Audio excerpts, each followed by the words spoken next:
All of medicine seems to be based upon fear, the fear of a disease, the fear of getting something. For example, when it comes to blood pressure medication or it comes to cholesterol medication, the reason why we are taking these medications is not necessarily because we're having symptoms, but because we fear the consequences of not taking the drugs. Way too often, doctors will use fear as a method to try to get you and pressure you into taking medications. So here's how it works. You feel fine, you don't have any problems, you go in for a wellness checkup, which is anything but wellness. It consists of a series of tests to determine essentially if you need certain medications. A good example of this would be you walk in, they take your pulse, they check your breathing, presumably. I've never had any nurse actually sit there for a minute and count how many breaths I take per minute, but every time I request my chart notes, it always comes down as 10 to 12 breaths per minute. They're not looking. Then they check the pulse and they check the blood pressure. Usually they're not even using an old manual machine, but rather they're using an automatic machine. They push a button and then start asking me questions.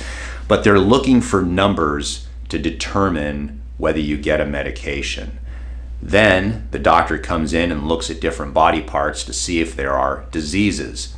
That's when the process happens. You are judged, and I am judged by certain numbers. Let's take blood pressure, for example.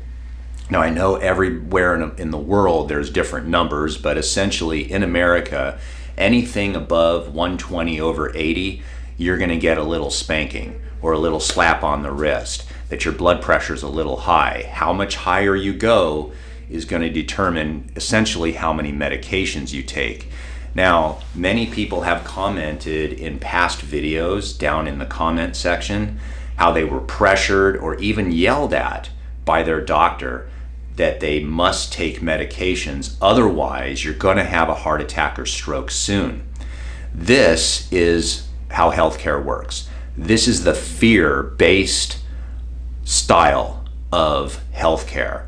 Instead, it should be that the doctor should, in theory, check your blood pressure and say, hey, it's high right now. Let's find out if it really is high during the course of a day. They should let you know exactly what blood pressure machine to use, and I'll put a link down below in the description if you don't know which product is a good product. You can look at reviews and all these things, but I'm going to give you in the link down below in the description the blood pressure machine that most doctors, at least in America, recommend. It's an Omron. It's a good one, and I'll find a inexpensive one for you. But they should teach you how to properly check your blood pressure at home. There's a checklist, and it's not difficult, but they should teach you how to check your own blood pressure. Then they should sit down with you and figure out, well, what do you eat? What is your exercise routine? What is your stress like? What is your life like? Is there a reason you're having a blood pressure problem? Now, there are some issues that may cause blood pressure that are beyond your control. You may have a tumor on an adrenal gland. You may have some type of other medical condition like a thyroid problem. But other than that, and again, looking at other numbers to see if you have a disease. But they should really be counseling you on why the blood pressure is so high. But ultimately, for most people, what it comes down to is not a consultation with a health expert to try to get you healthy, but rather a very fearful, threatening type of appointment where you're judged by numbers that are developed by pharmaceutical companies. Are you getting my drift here? It's kind of interesting that a doctor really should be a teacher of health.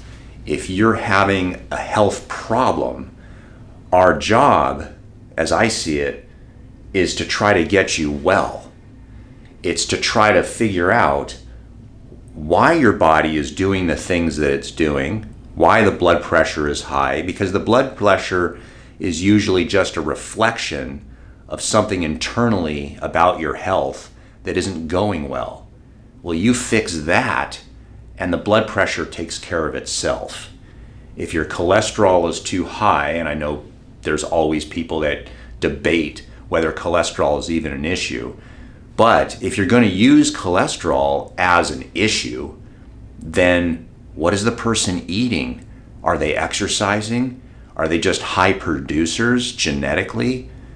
You want to always ask people, for example, about their parents, about their grandparents. How long did their grandparents live? How long did their parents live? Because the ultimate determinant of longevity, unfortunately, is not your VO2 max. It's not how much muscle you have in your body, despite all the videos that you see regarding VO2 max is the best predictor of longevity, and then you go to another channel and it says muscle mass is the best longevity predictor. Ultimately, your genetics is the best longevity predictor, because I'm willing to bet that your parents and your grandparents probably did not live as a healthy lifestyle as much as you do, or at least that's the way it should be, because they didn't know all the things that you know. You're actually smarter. You're the one that should be living longer than your grandparents and your parents.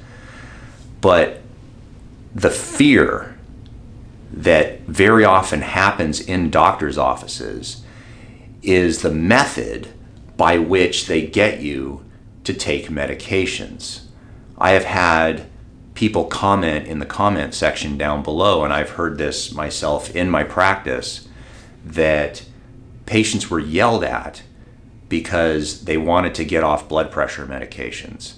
And, they lost 60 pounds, they've been exercising, they're starting to eat different, and suddenly their blood pressure is going down naturally, but the doctor wants them to stay on the blood pressure medication and tells them, no, once you're on blood pressure medication, you're on it for the rest of your life. Well, is that really true? If you are overweight, for example, are you going to be overweight for the rest of your life? Do you have to be on Ozempic for the rest of your life just because you're overweight? What if you actually started exercising and eating different and lost weight and maintained those healthy lifestyle choices? Does that mean you have to stay on Ozempic for the rest of your life? That seems ridiculous, doesn't it? It really is. But for some reason, people get threatened when it comes to getting off blood pressure medication. So the thought process is, once you're on the medication, you're on the medication for life. And that is simply not true. There are healthy lifestyle choices that you can make to make your body healthier, and as a result, your blood pressure changes. Now, having said that, there are some people that genetically, they just run high. Maybe they need blood pressure medications for the rest of their life. There are some people that are not going to make lifestyle choices, and thus they need medication for the rest of their life. But the fear is, in my humble opinion, the wrong method to motivate people to get healthy. The fear works in getting people to stay on medication, but the fear does not lead a person to improve their overall health. Let me know what your thoughts are on this subject. If you would like a supplement that would help you support normal blood pressure and increase the production of nitric oxide, then this is something that you may want. I take this, you take 2 tablets, it gives you the correct amount of L-arginine and L-citrulline so that you are providing the raw nutrients necessary for your body to produce more nitric oxide, which in turn will help support normal blood pressure. I'll put a link down below in the description. It's an Amazon link. You could read reviews and see what other people have experienced. I think you'll like it, so just click the link down below in the description and see if it's right for you.